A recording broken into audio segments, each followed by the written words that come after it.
जय साईं बाबा। ऐसा कहा जाता है कि स्वामी तीनों लोकों का माँ बिन भिखारी, अर्थात वो प्रभु तीनों लोकों का स्वामी है, त्रिलोकीनाथ है, पर माँ के बिना वह भिखारी कहलाता है। क्योंकि सारे विश्व को निर्माण करने वाला वो प्रभु है, उसकी माँ भला कौन हो सकता है। इसीलिए प्रभु को भिखारी कहा गया है। क्योंकि सबसे बड़ी और अनमोल संपत्ति जो माँ है वो हम इंसानों के पास है, वही सबसे बड़ी और अनमोल संपत्ति है। इसीलिए प्रभु माँ के बिना भिखारी कहलाता है। ईश्वर धरती पर अवतार लेते हैं, उसके कई कारण होते हैं। कभी धरती पर धर्म की स्थापना करने के लिए, धरती से पाप को मिटाने के लिए, कभी भटके हुओं को सही राह दिखाने के लिए, और इन सब में एक वजह होती है माँ का प्रेम पाने हेतु, माँ की ममता के लिए, माँ का स्नेह पाने के लिए प्रभु धरती पर अवतार लेता है। ईश्वर के पास तो सब कुछ है, पर फिर भी वह माँ के प्रेम के लिए तरसता रहता है। और इसीलिए ये भी एक बहुत बड़ी वजह है कि वो धरती पर माँ का प्रेम पाने हेतु बार बार अवतार लेता रहता है। प्रभु को अपने हर अवतार में माँ की ज़रूरत पड़ती ही है। जैसे भगवान परशुराम रेणुका नंदन कहलाते हैं, प्रभु श्री राम कौशल्या नंदन, भगवान श्री कृष्ण यशोदा नंदन, देवकी नंदन, भगवान श्री दत्तात्रेय अनुसुया सुत कहलाते हैं। उसी प्रकार इस कलयुग में श्री साई अवतार में साईं बाबा की माँ बाइजा माँ कहलाती है। साईं बाबा बाइजा माँ के पुत्र कहलाते हैं। भले ही बाइजा माँ ने साईं बाबा को जन्म नहीं दिया, किंतु सगी माँ से भी बढ़कर उन्हें प्रेम दिया, उन्हें माँ का प्यार दिया। जब साईं बाबा 16 वर्ष के बाल योगी के रूप में शिरडी में नीम के वृक्ष के नीचे प्रकट हुए थे, तब सब लोग उस बाल योगी के दर्शन के लिए वहाँ इकट्ठा हो गए। और जब बाइजा माँ ने साईं बाबा के उस बाल योगी के रूप के दर्शन किए, तब बाइजा माँ के मन में उस बाल योगी के प्रति ममता उमड़ पड़ी, ममता जाग गई। बाइजा माँ ने मन ही मन उस बाल योगी को अपना पुत्र मान लिया। तब से बाइजा माँ हमेशा साईं के विचारों में खोई रहती कि वह बालक इतनी सी छोटी सी उम्र में कितनी कठोर तपस्या कर रहा है, इतना कठोर तप कर रहा है।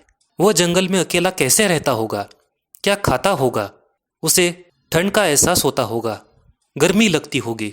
इन सब विचारों में बाइजा माँ खो गई। दिन रात बस साईं के ही विचारों में, उनकी चिंता में लगी रही। सभी संसारी लोग, सभी शिरडी के लोग बाल योगी को ईश्वर का अवतार मानकर उससे हमेशा कुछ न कुछ मांगने के लिए जाते थे, कुछ न कुछ प्रार्थना करने के लिए जाते थे। पर बाइजा माँ उस बाल योगी की चिंता करती थी कि वह अकेला उस नीम के पेड़ के नीचे कैसे रहता होगा, क्या खाता होगा, उसे भूख लगने पर कौन उसे खाना खिलाता होगा। जहाँ एक तरफ लोग अपनी अपनी इच्छाओं की पूर्ति के लिए योगी के पास आते थे, अपने बारे में सोचते थे, वहाँ बाइजा माँ साईं के बारे में सोचती थी।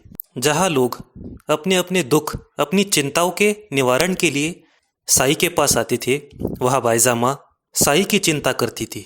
उसे कोई दुख या तकलीफ तो नहीं, ये सोचती रहती थी। बाइजा माँ ने मन ही मन उसे अपना पुत्र और खुद को उसकी माँ मान लिया था। बाइजा माँ प्रतिदिन साईं के लिए भोजन बनाने लगी और भोजन बनाकर उनके पास ले आती थी। किंतु साईं हमेशा ध्यानस्थ अवस्था में ही रहते थे, इसीलिए बाइजा माँ प्रतिदिन भोजन बनाकर उनके पास रख जाती थी। लेकिन कभी जंगल के पशु पक्षी आकर भोजन खा जाते थे। नीम के पेड़ के नीचे वह ध्यानस्थ अवस्था में ही रहते थे, इसीलिए उनका भोजन जंगल के पक्षी, गाय भैंस, बकरियां खा जाते थे। फिर भी बाइजा माँ प्रतिदिन उनके लिए भोजन लाती थी। उन्होंने हार मानी नहीं, प्रतिदिन वो भोजन लाकर रख देती। किंतु उनके सामने साईं ने कभी भोजन ग्रहण किया नहीं। कभी अगर साईं नहीं मिलते तो बाइजा माँ भोजन लेकर जंगल में इधर उधर उन्हें ढूंढती हुई भटकती फिरती। चाहे कोई भी वक्त हो, दोपहर का वक्त हो या शाम का, बाइजा माँ साईं को ढूंढते ढूंढते थकती नहीं थी। उन्हें ढूंढने के लिए वह जंगल में जाती थी, सारा गांव छान मारती थी। और जब साईं भोजन नहीं करते थे तो बाइजा माँ भी भोजन नहीं करती थी। उनका ये महान तप देखकर, उनकी श्रद्धा, उनका प्रेम, उनका समर्पण देखकर साईं भाव विभोर हो गए, धन्य हो गए। फिर उन्होंने बाइजा माँ के हाथों से भोजन करना शुरू किया। बाइजा माँ प्यार से माँ के तरह अपने हाथों से उन्हें खाना खिलाती, उन्हें माँ का स्नेह देती। बाबा बाइजा माँ का यह प्रेम, उनका यह तप कभी नहीं भूल पाए। उन्होंने बाइजा माँ को अपनी माँ मान लिया और इस प्रकार श्री साई अवतार में साई बाबा को बाइजा माँ के रूप में माँ मिल गई। बाबा के जीवन में ममता से परिपूर्ण यह अध्याय बहुत ही महत्वपूर्ण था, क्योंकि जहाँ पर कई अवतारी सत्पुरुष माँ के प्रेम के लिए तरसते थे, वहाँ साई बाबा को बाइजा माँ ने माँ का प्रेम देकर उनका जीवन परिपूर्ण बना दिया। साई नाम का अर्थ माँ ही होता है। साई बाबा ही सबकी माँ है। इसीलिए कविता सुत कहता है कि जिस साई नाम से हमने सच्चा सुख पाया, उस साई नाम से हम मंत्रमुग्ध हो गए। जय साई बाबा। बाइजा माँ ने देखा बाल योगी रूप, बाइजा माँ ने देखा बाल योगी रूप, देखते ही उसको उमड़ी ममता, देखते ही उसको उमड़ी ममता।